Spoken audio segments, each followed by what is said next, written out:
This is Hannah Hoopingarner talking about the woods. So why did you pick the woods?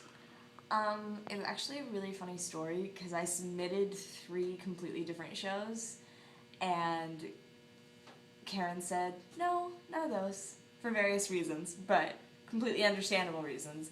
So I spent like a week last year scrambling to find a play that would work. And I remembered that I really, really liked reading David Mamet. I really liked Mamet Speaks. So started looking through his stuff, and Oleana was one that a lot of people had done, and I looked at that one and I thought, well, I don't want to do something that's been seen 20 million times.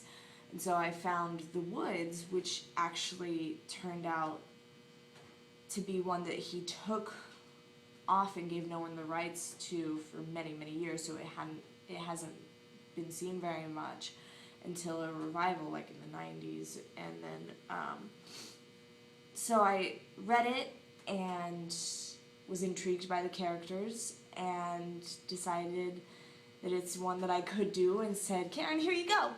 And she said, okay, great, do it. And then it happened. What was the biggest discovery you made while you were doing script analysis on the show? Well, it's intriguing because you read Mamet Speak and it's kind of like, oh, that's realistic, and then it's kind of not at the same time. It's this weird, realistic, poetic dichotomy. And in my analysis, I really figured out the importance of each and every word that he puts in there. Like, there's a specific rhythm and a build to Mamet Speak that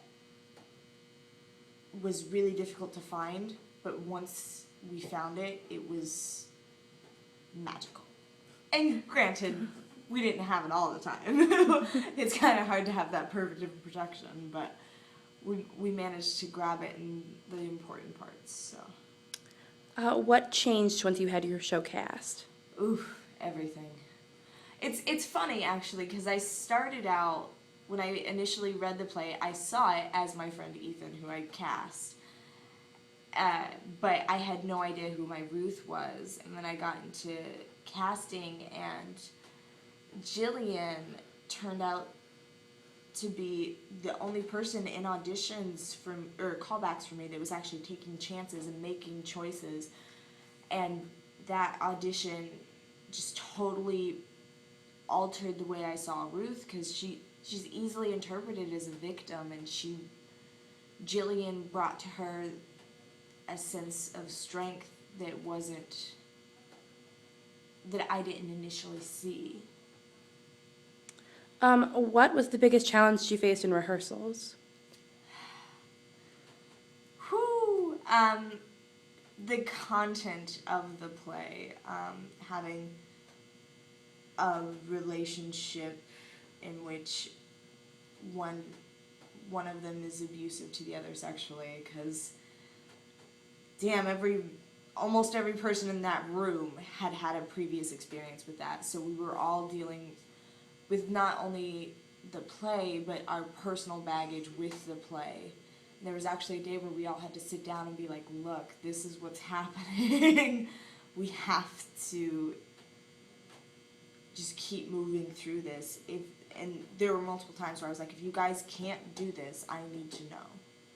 And it completely altered the way that the fight choreography was created. It altered the way that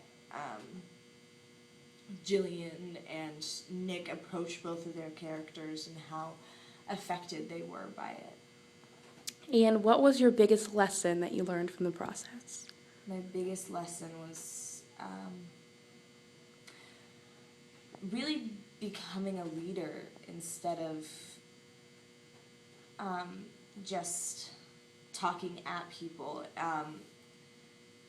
I really realized the importance of having a roadmap and being the person who knows that roadmap, and how important it is to have a clear vision of the show before you get into it, because once you're in it, you're going to veer based on what people you bring into it and whose minds are in the room, and knowing where you want to end up Karen has this metaphor of there are about a million ways to get to Chicago, but you're always going to end up in Chicago, and it's one of those. It's like that. It's as long as you know where you have to end up, you can take a million different paths, but you have to be the one to know where the end game is. All right, cool. This has been Hannah Hoopingarner talking about the woods.